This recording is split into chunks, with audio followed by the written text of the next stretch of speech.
I love telling people that modern Fire Emblem sucks. When the games went 3D, they went to shit. All of the games before that were excellent, except for one. Except for the fucking one we're talking about today. So listen, to all the people that like the 3D anime fuckfest that is modern Fire Emblem, this one's for you. Because today, we're reviewing Fire Emblem Gaiden. The biggest problem with this game is the amount of grinding you have to do. The world map is huge and there's a shit ton of levels in the game. And every level is full of enemies. Some levels even have this annoying shaman, which will summon new enemies every turn. And I'm not talking about 1 or 2 enemies per turn. And guess what? The shaman is not the only enemy in the game that can do this. The enemy with the stupidest name, the Biggle, can spawn other Biggles. So you're just fucked. You're just fucked. And you might want to think that there's some small silver lining to all this shit. Like, alright, there's a lot of enemies, but that means you can kill them and get a lot of experience. But that's not the fucking case. In the first Fire Emblem game, defeating enemies actually helped you out because killing them gives your units a lot of experience points, and when they level up, they become a lot stronger. Not in this fucking game. When you kill an enemy, you are lucky if the amount of experience points is in the double digits.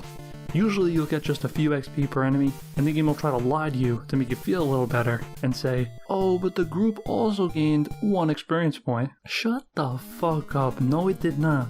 The game never explains exactly what this means, and it does this because this doesn't mean anything.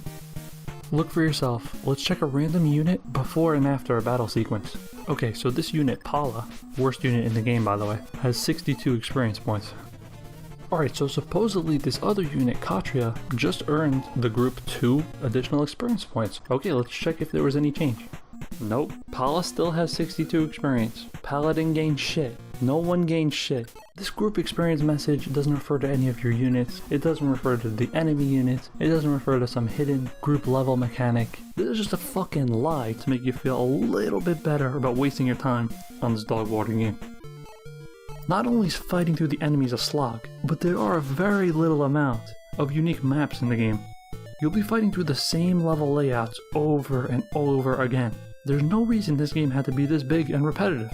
In the first game, every level was different, and it really felt like you were traveling through different countries.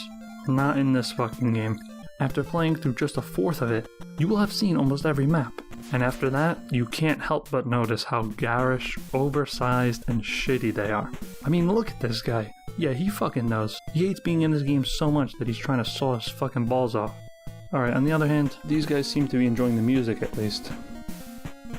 Alright, so I was actually liking the story in this game, until about 20 hours in, where you're forced to switch perspectives from the party you've been carefully guiding through this hellscape to Celica and these other fucks. This was a real stroke of genius. I mean, this is revolutionary pacing. As soon as the story starts to get good, switch to another unknown character and start another fucking story right in the middle of it. I mean, come on, what the fuck? And now I gotta play as this stupid bitch? So anyway, now you play as Celica, who's babysitting these stupid bastards who can't even fucking miss without hurting themselves. Look at this! And after 20 more hours of that, you finally get to play as Alm again. And what happened to me on my playthrough is I reached this level, and I've already seen this map 10 times. But this time my units spawn scattered throughout the map, so some of my guys are easily accessible to fast, strong, and tanky enemies. So what am I supposed to do here? Of course they fucking die. Alright, so then again 20 hours pass and I have to switch back to playing as Celica, and you find for the first time these shrines where you can revive a limited number of dead party members. At first I thought this was pretty cool. So in the menu here, you can see I can actually revive the characters that died on Alm's team while I'm playing as Celica. So I was like, okay, perfect. I'll use this now to help Alm's team out, because I lost some characters on that team, but not any on Celica's. Alright, that makes sense.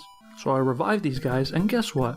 They don't get revived on Alm's team, which would make sense. That's where they fucking belong. That's how the game was designed.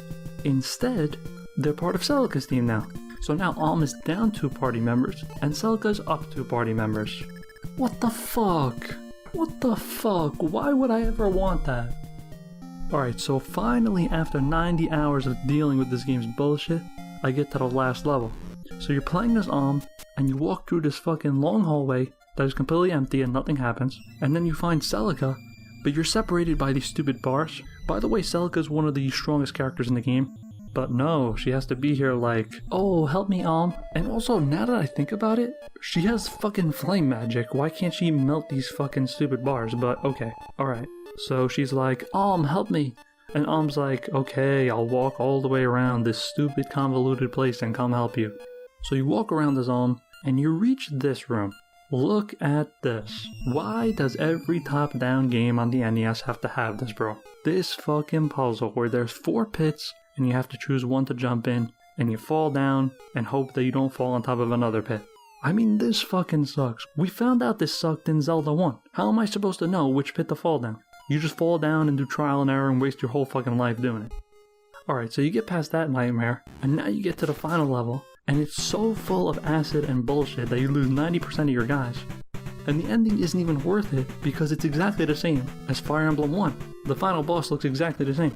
And Alm looks exactly the same as Mars. I mean, look at this fucking animation. And no, I won't call him Marth. His name is Mars, like the god of war, which makes sense, not Marth, like the fucking localizers want you to believe. Fuck you, fuck you localizers. Fuck this game, and fuck you for watching.